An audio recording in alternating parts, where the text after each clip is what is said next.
Good morning, everybody. It's kind of humiliating a little bit, or humbling, I guess is a better way to say it, to follow Sir Kenneth Robinson, but I'll try. Anyway, there we go. So I am interested in engaging my students, and mostly I teach graduate students in the College of Education, but I also work with K-12 teachers and their students. Okay. To do something that is, to me, pretty obvious, and that is to make little short videos on instructional themes and topics. And I was surprised to find out when I started doing this about 10 or 12 years ago that there was an initiative going on throughout the world called digital storytelling, which I really didn't know much about. So let me run through a couple of slides for you. First of all, if you Google the term digital storytelling, then you'll find somewhere close to the top in most search engines, well, I said Google, but you can use any search engine. I just like Google because I'm always up toward the top. But then, of course, I think Google knows it's me, and they're very smart people, so they put my website at the top. Anyway, it's called the Educational Uses of Digital Storytelling, and I put a lot of example stories and tutorials on how to do digital storytelling and information about different software and sort of projects that revolve around digital stories. So what are digital stories? Well, it's combining the old-fashioned art of telling stories and mixing it with new digital tools like text and graphics and video clips and music and audio narration. And they usually just last for a few minutes, and they revolve around a specific theme or content area.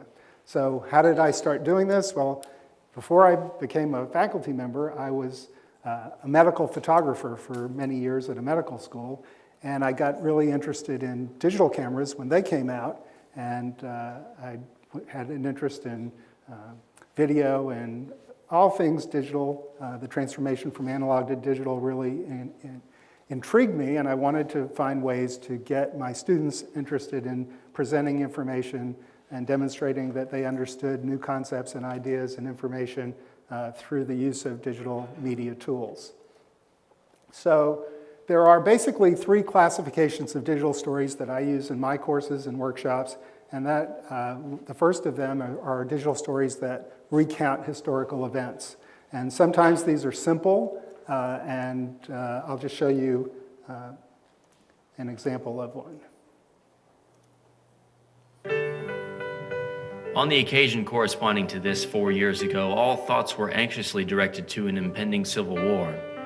All dreaded it, all sought to avert it. While the inaugural address was being delivered from this place, devoted altogether to saving the Union without war, urgent agents were in the city seeking to destroy it without war, seeking to dissolve the Union and divide effects by negotiation.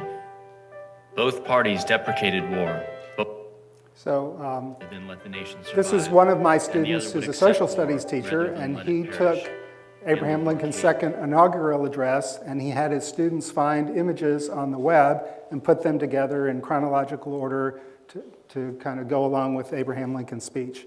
And this is a really good way to get students interested in using digital storytelling without much risk of doing the wrong thing or not doing it well. So they take somebody else's content, a speech, a famous speech, an interview with somebody, and they find pictures and they put them together that way. The second type of digital stories are the content area digital stories, and those are the ones that present information on math or science or art or history or culture, religion, doesn't matter what. I teach over in the Texas Medical Center, and I have physicians who do digital stories for patient education. And so it's a really popular tool. Here's another one of my students who's a math teacher created this one on the Pythagorean theorem for his students. A close examination of this sailboat shows a rough example of a right triangle.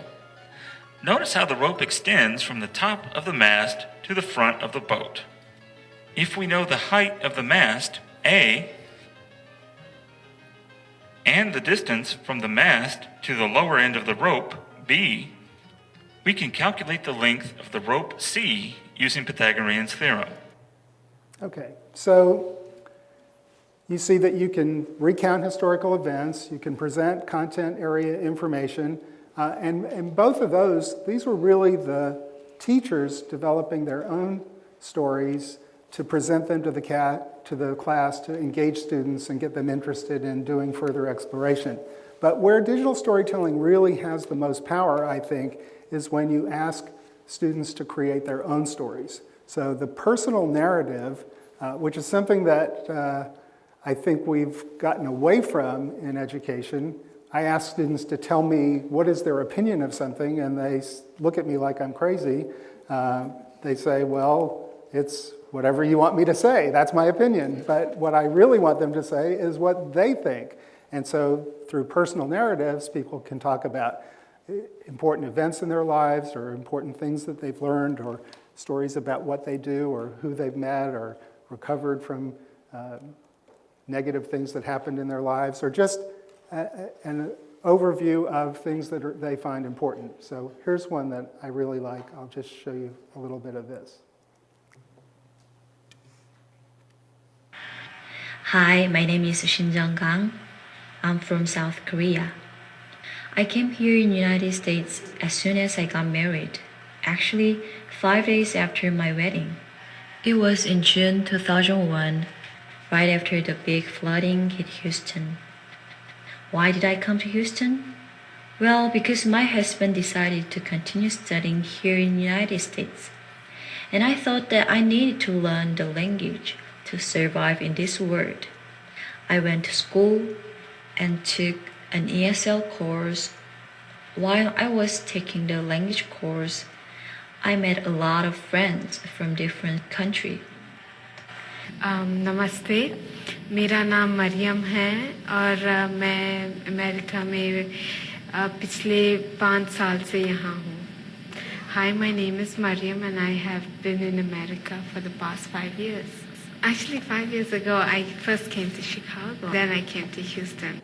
Okay, so you can see that this is one of my students who went out and interviewed other students on the UH campus, and she interviewed somebody from India, from Vietnam, from Pakistan, from all over the world, just to show the cultural amalgamation of students here on campus. And then she came in at the end and talked about how rewarding it was for her to meet all these people from different cultures and backgrounds, all with a common pursuit for learning at UH. So I really liked that digital story.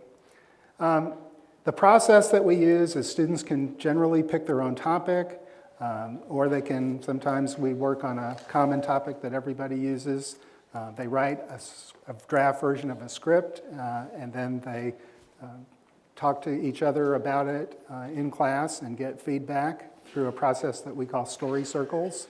And then sometimes they'll find a content area expert that they interview, and they collect images or take images with a camera, or they scan images from newspapers or books or magazines, get things off the web, and then they create a storyboard where they put everything together. And the process can take anywhere from a few days to a few weeks to a few months. So I teach a digital storytelling course in the College of Education, and it's a 15-week course generally, and we do a series of 4 or 5 digital stories, starting with the very simple and getting much more sophisticated at the end when they turn in a final semester project. So why is it important? Well, I think it's an effective tool for teachers, as I said, because it allows them to motivate students and get them interested in learning new information and doing research and sort of being able to discuss the different things that they see in the story. But it's really also a much more powerful tool, as I said, by students who participate in creating their own digital stories, because it increases or helps them learn research skills, writing, organization, fluency with technology, presenting to an audience, interviewing if they do work with a subject matter expert, interpersonal skills, problem solving, assessment, evaluation, and the list just goes on. So it really is, in today's world, we talk a lot in education about 21st century skills, and digital storytelling has been a really good way to help students with cultural literacy and information literacy and global literacy and all of the things that we say are important nowadays to get people to be good students and good learners and lifelong learners. So the tool that we use primarily, although there are many of them, we started using a free tool from Microsoft that came out about 10 years ago that they give away for free, and it still works. It was developed for Windows XP, which was like 3 operating systems ago for the Windows world. It still works on Windows 7 and Windows 8, and it's still available for free. So what I thought I'd do is I would show you how this program works. So I'm going to launch it, and it basically will guide me through the steps. I'm going to begin a new story, and I'm going to import some pictures. Now, I purposely preloaded a bunch of pictures earlier so I could go through this demonstration, and I'm going to just take them all and copy them, or select all and click OK, and it will bring all of these pictures into the timeline at the bottom of the screen. Now, I also put in some blank slides at the end so that I could move them around and put one at the beginning and put one between each section that I had. And do things like that. And let me just show you that I could, if I wanted to, write a title. And I'm going to talk about this period from history called the 1960s. And some of you may remember that if you're old enough, like I am. And if not, then you may have read about it in books or seen pictures on YouTube or videos.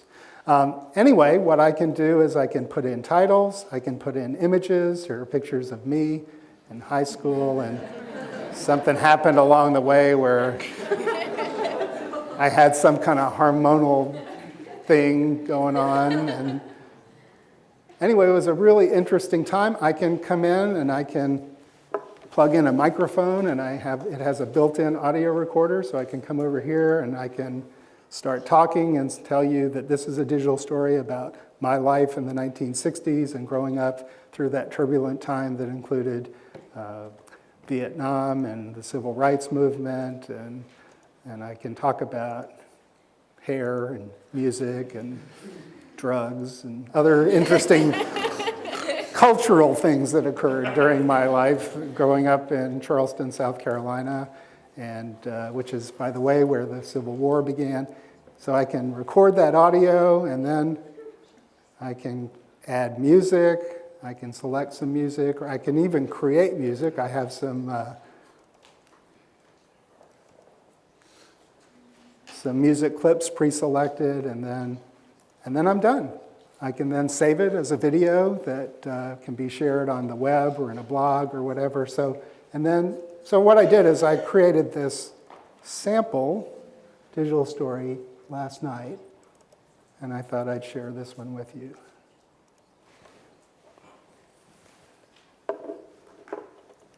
So here I am. I grew up in the 1950s, but I actually came of age during the 1960s. So here's a little bit about my story. And you can see that as time went on, in this picture from when I was in high school, my hair gradually started growing.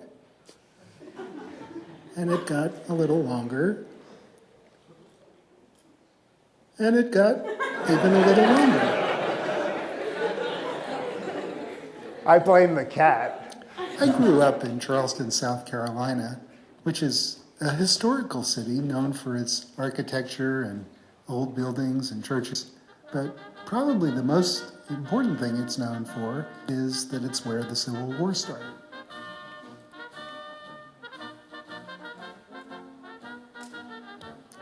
The 1960s was a very turbulent decade, so let's take a look.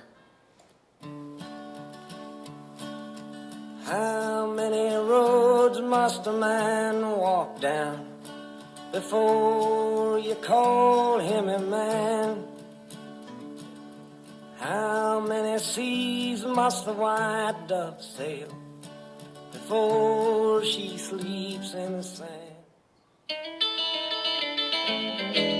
Well, that'll be the day when you say goodbye. Yes, that'll be the day when you make me cry. You say you're gonna leave, you know it's a lie, 'cause that'll be the day when I die. Well, you give me all your loving and your hurt and loving, all your hugs and kisses and your money too. Well, you know you love me, baby. Yeah. What? Absolutely. Uh-huh. Yeah. What? Absolutely. Say it again, y'all. What?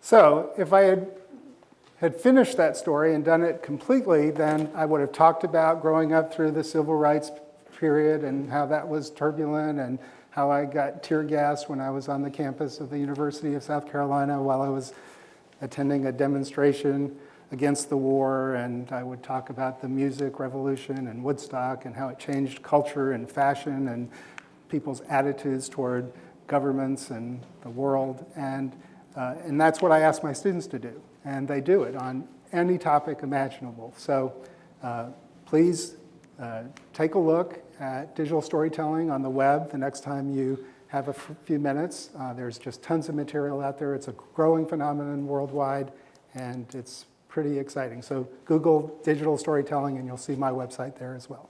Thanks.